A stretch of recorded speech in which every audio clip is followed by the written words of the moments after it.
नमस्कार बच्चों, आज हम लोग बंधुत्व, जाति तथा वर्ग को पढ़ेंगे और ये आपका अध्याय 3 है। और इसमें जो है इस पाठ के अंतर्गत हमें महाभारत के संदर्भ में पढ़ना है। बच्चों, अभी तक हम लोगों ने जो कुछ भी पढ़ा है उसमें हम लोगों ने ये देखा कि लगभग 600 ईस्वी पूर्व से 600 ईस्वी के मध्य लगभग 1000 वर्षों में अनेक जो है आर्थिक और राजनीतिक परिवर्तन हुए। इस लंबे समय के अंतराल में जो आर्थिक एवं राजनीतिक परिवर्तन हुए उन्होंने उस समय के समाज पर भी काफ़ी प्रभाव डाला, जैसे कि वन के क्षेत्रों में कृषि का प्रचार प्रसार होना, जिससे लोगों के रहन सहन में परिवर्तन आया और अनेक शिल्प समूहों का उदय हुआ। और इस काल में हुए आर्थिक परिवर्तनों ने संपत्ति के असमान वितरण को भी जन्म दिया था। बच्चों, ऐतिहासिक गतिविधियों में दिलचस्पी रखने वाले विद्वानों ने इन सब हुए परिवर्तनों को समझने के लिए साहित्यिक स्रोतों का अध्ययन करके हमको यह बताने का प्रयास किया कि कुछ ग्रंथ तो सामाजिक व्यवहार के मानदंड तय करते हैं और कुछ ग्रंथ तत्कालीन समाज का चित्रण भी करते हैं। बच्चों, इस तरह के स्रोतों में हम जो है रामायण एवं महाभारत को रख सकते हैं, क्योंकि इन दोनों महाकाव्यों में मतलब सामाजिक व्यवहार का भी पता चलता और वहाँ के तत्कालीन सामाजिक जीवन के बारे में भी हमें जानकारी मिलती। बच्चों, ग्रंथों एवं अभिलेखों का अध्ययन करने के पश्चात हम यह पाते हैं कि ये ग्रंथ या अभिलेख किसी जो है समाज विशेष या किसी समुदाय विशेष के लिए लिखे गए हैं। बच्चों, ये यहाँ पे जो समुदाय विशेष या समाज विशेष, यहाँ जैसे कि खासकर राजा महाराजा या कोई विशेष व्यक्ति हो, मतलब उनके बारे में ही देखिए इतिहास लिखा जाता है, कोई लेख लिखा जाता है, किसी आम नागरिक के बारे में नहीं। तो उस समय भी किसी समाज विशेष के लिए ही ये सारी चीज़ें लिखी गई थी। तो और तब इनका अध्ययन करते समय इस बात का जो है हमें ध्यान रखना होता था कि इन ग्रंथों को किसने लिखा, क्या लिखा गया, किसके द्वारा लिखा गया या किस काल में लिखा गया, किसके लिए लिखा गया, किस भाषा में लिखा गया। मतलब कई ऐसे प्रश्न उठते हैं, मतलब इसका अध्ययन करने पे जो प्रश्न उठते हैं इस टाइप के प्रश्न उठा करते थे। और मतलब यदि हम इन्हीं बातों का सावधानीपूर्वक अध्ययन करते हुए इन ग्रंथों का अध्ययन करेंगे तो हम तत्कालीन समाज में प्रचलित आचार व्यवहार और रिवाजों का जो है रीति रिवाजों का इतिहास लिखा जा सकता है। बच्चों, मुख्य रूप से इस समय अंतराल में 2 महाकाव्य लिखे गए। 2 महाकाव्य कौन कौन से थे? एक तो आपका महाभारत हो गया, दूसरा रामायण हुआ। लेकिन हमें यहाँ किनके बारे में पढ़ना है? महाभारत के बारे में जो है पढ़ना है और इसी पे हमको अपना ध्यान पूरा केंद्रित करना है। बच्चों, अब हम यहाँ आते हैं कि महाभारत की रचना में लगभग 1000 वर्ष लगे थे। कितना लगा था? लगभग 1000 वर्ष। और इसमें लगभग 1 लाख से अधिक जो है श्लोक हैं और प्रत्येक श्लोक में साधारणतया 32 अक्षर हैं। और संभवतः यह विश्व साहित्य का जो है सबसे बड़ा अकेला ग्रंथ है, यानी कि विश्व का सबसे बड़ा महाकाव्य है। बच्चों, परंपरानुसार इस ग्रंथ के जो रचनाकार थे वो कौन थे? व्यास ऋषि या वेद व्यास। रचनाकार कौन थे? वेद व्यास ऋषि। बहुत बच्चों को ये पता होगा कि महाभारत की रचना किसने किया था, तो जिनको नहीं पता है वो इसको याद कर लेंगे कि वेद व्यास ऋषि ने महाभारत की रचना किया था। बच्चों, जनश्रुतियों के अनुसार ये कहा गया है कि इस काव्य को व्यास ने अपने शिष्य वैशंपायन को पढ़ाया था। इनके जो शिष्य थे वैशंपायन, उसको ये पढ़ाए थे। वैशंपायन ने परंपरा के अनुसार इस काव्य को वीर नायक अर्जुन के पपौत्र राजा जन्मेजय द्वारा किए गए महायज्ञ में सर्वप्रथम जनता के समक्ष महाभारत का पाठ किया था। बच्चों, प्रारंभ में इस ग्रंथ में केवल 8,800 श्लोक थे और इस ग्रंथ को क्या कहा जाता था? जय संहिता कहा जाता था। कितने श्लोक थे? 8,800। और इसका अर्थ क्या है? जय संहिता का अर्थ क्या है? विजय संबंधी संग्रह ग्रंथ। यहाँ हमने लिख दिया है नीचे इसके, विजय संबंधी संग्रह ग्रंथ। बाद में श्लोकों की संख्या कितनी हो गई थी? 24,000 बढ़कर इसकी संख्या हो गई थी। और तब इस ग्रंथ को क्या कहा गया था? भारत कहा गया था, क्योंकि इस ग्रंथ में प्राचीनतम वैदिक जन भरत के वंशजों की कहानी है। तो इसी नाम पर, भरत नाम से इसको क्या नाम रखा गया था? भारत। और अंत में इस ग्रंथ में 1,00,000 श्लोक हो गए थे और यह ग्रंथ जो है शतसहस्त्री ग्रंथ या महाभारत कहलाने लगा था। तो बच्चों, महाभारत में कुल जो है 18 पर्व हैं। बच्चों, इससे पहले कि ये जो है हमने जितना ये लिखा है इसको आप लोग ध्यानपूर्वक देख भी लीजिएगा और इसको समझ भी लीजिएगा। बच्चों, अब आगे बढ़ते हैं। इसमें जो है महाभारत में 18 पर्व हैं और इसमें जो भीष्म पर्व है उसका जो भाग है वो गीता कहलाता है। तो जिसमें कर्म, भक्ति, ज्ञान का संगम मिलता है, जिसमें जो सर्वाधिक महत्व इसमें है वो कर्म को ही दिया गया है। और गीता में ही सर्वप्रथम अवतारवाद की अवधारणा का भी उल्लेख मिलता है। सबसे पहले जो मिलता है वो अवतारवाद का यहीं से मिलता है। बच्चों, महाभारत की रचना का काल क्या रहा होगा, इस पर भी कोई स्पष्ट राय नहीं है,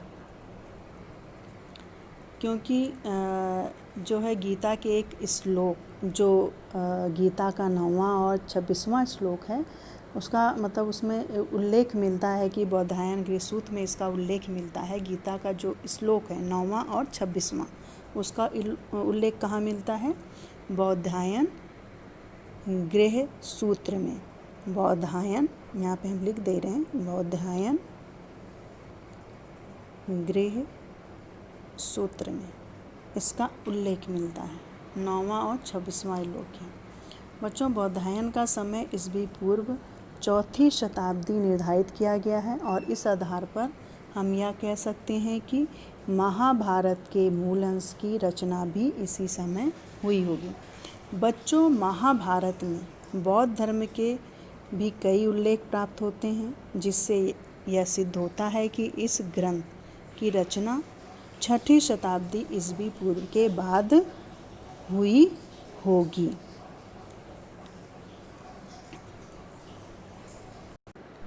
बच्चों, महाभारत में 2 परिवारों जैसे कौरव एवं पांडवों के मध्य हुए युद्ध का जो है वर्णन मिलता है। ये सभी लोग जानते हैं। और इसके साथ साथ इस ग्रंथ में उस समय की विभिन्न सामाजिक श्रेणियों तथा परिस्थितियों का भी वर्णन हमें मिलता है। बच्चों, महाभारत की घटना के विषय में जो जानकारी है वो महाभारत के आदि पर्वन से मिलती है। किससे मिलती है? आदि पर्वन। ये प्रथम अध्याय है जिसमें पांडवों एवं कौरवों के बीच हुए संघर्ष का वर्णन किया गया है। बच्चों, हम इसकी कहानी जो है यहाँ पे दी गई है आपकी बुक में। यहाँ पे स्वजन के मध्य लड़ाई क्यों हुई, और चूँकि महाभारत के ऊपर ही है तो महाभारत की घटना को हम उसको सारांश के रूप में हम बता देते हैं थोड़ी सी, और यहाँ पे इसका वर्णन भी किया गया है। बच्चों, जैसे वैदिक साहित्य के अनुसार यह प्राचीन भारतीय इतिहास का सबसे बड़ा युद्ध था, और यह युद्ध कौरव एवं पांडवों के बीच कुरु, और जो ये कुरु जो क्षेत्र था वो कहाँ पड़ता है? आधुनिक दिल्ली के आसपास का क्षेत्र, खासकर मेरठ में ये पड़ता है। ये क्षेत्र कुरु क्षेत्र कहाँ पड़ता है? मेरठ। और मतलब कुरु के जो पांडवों के बीच कुरु साम्राज्य के सिंहासन की प्राप्ति के लिए लड़ा गया था। किसके लिए लड़ा गया था? जो कुरु साम्राज्य था उसके सिंहासन को प्राप्त करने के लिए लड़ा गया था। और महाभारत के अनुसार इस युद्ध में लगभग सभी जनपदों ने भाग लिया था, और इस युद्ध को धर्म युद्ध भी कहा जाता है। क्या कहा जाता है? धर्म युद्ध। ये सभी लोग जानते होंगे, इसको कहा जाता था धर्म युद्ध।